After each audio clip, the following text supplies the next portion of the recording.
सासू माँ, सीधे दिल में उतर जाएगी ये कहानी। मोनिका और तुषार इन दोनों ने भागकर शादी कर ली। मोनिका मात्र 20 साल की और तुषार 25 साल का था। मोनिका अमीर घर से थी और तुषार मध्यमवर्गीय था। मोनिका के घर वालों को इस रिश्ते से विरोध था। उसके पिता को मोनिका के लिए अमीर लड़का चाहिए था।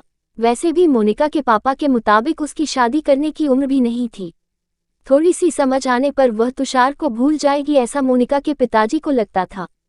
तुषार के माता पिता को इस शादी से कोई दिक्कत नहीं थी।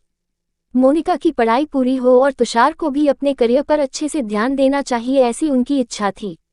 बाद में वक्त आने पर वह मोनिका के माँ पापा से बात करेंगे, ऐसा उन्होंने तुषार को बोला था।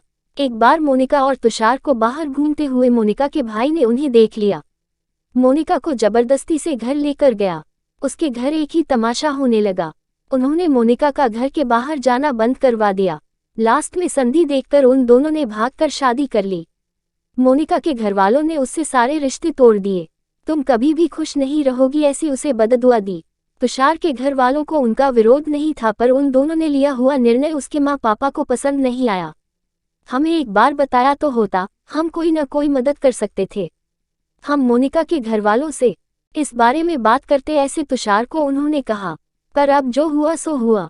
उन्होंने मोनिका को बहू के रूप में स्वीकार किया।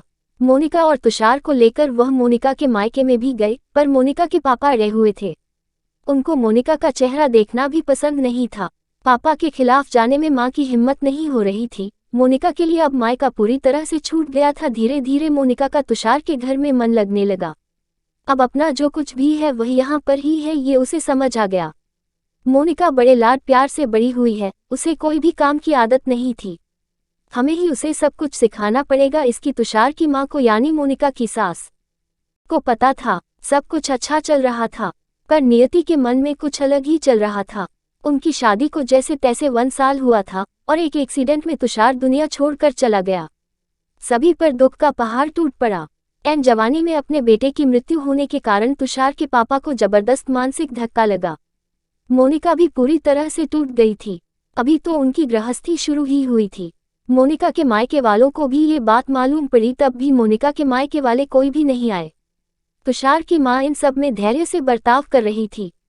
तुषार के अंतिम संस्कार का कार्य निपटाकर उन्होंने मोनिका को उसके मायके छोड़ आने का निर्णय पक्का किया। मोनिका उसके मायके जाने के लिए तैयार नहीं थी। उन्होंने मोनिका को बहुत समझाने की कोशिश की। बेटी, तुम्हारे सामने पूरी जिंदगी पड़ी है, इसे बर्बाद मत करो। मैं बात करूंगी तुम्हारे माँ पापा से। जरूरत पड़ी तो मैं उनके पैर तक पकड़ लूंगी। उसे समझाकर वह उसे उसके मायके लेकर गए, पर वहां भी उन्हें निराशा ही मिली। उसके मायके वालों का गुस्सा मोनिका पर से कम नहीं हुआ था। तुषार की मां ने बहुत मनाने के बाद भी उन्होंने मोनिका को माफ नहीं किया। उसके पापा ने कहा, आपको वह बोझ लग रही होगी तो उसे कुएं में धकेल दो। तुषार के माँ पापा मोनिका को वापस घर ले आए। मोनिका के वापस घर आने से घर के बाकी लोग थोड़े नाराज थे। अब मोनिका को कोई भी खुले मन से स्वीकारने को तैयार नहीं था। कुलक्षणी, अपशकुनी, पोते को निगल गई मेरे, अब बेटे को भी निगल जाएगी यह। ऐसा बोलकर तुषार की दादी, मतलब मोनिका की दादी सास, उसे ताने दे रही थी। उस वक्त तुषार के पापा की तबीयत बहुत खराब हो रही थी। ये सब मोनिका को सहन नहीं हो रहा था। उसने ठान लिया कि यहाँ से दूर निकल जाना चाहिए। रात को सब सो जाने के बाद वह निकलने वाली थी, तभी उसकी सास जो जग रही थी, उन्होंने मोनिका को रोका।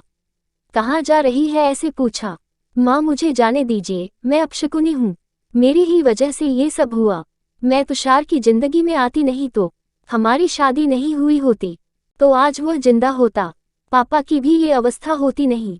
मुझे जाने दीजिए, मैं यहाँ नहीं रह सकती। वक्त आने पर आत्महत्या कर लूंगी, पर अब यहाँ नहीं रहूंगी।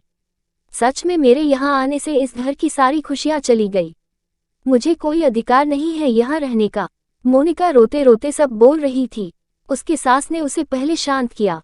मोनिका, तुम दोनों मिले नहीं होते तो तुम्हारी शादी हुई नहीं होती, तो उस दिन उस ट्रक ड्राइवर ने नशे में गाड़ी नहीं चलाई होती, तो रास्ते पर लोगों ने तुषार को वक्त पर हॉस्पिटल में ले गए होते। तो बहुत तो है बेटा, और अब वक्त निकल गया है इन सब बातों का विचार करने का।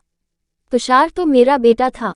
मेरी क्या अवस्था हुई होगी इन सब में। एक बार तो विचार किया क्या तुमने?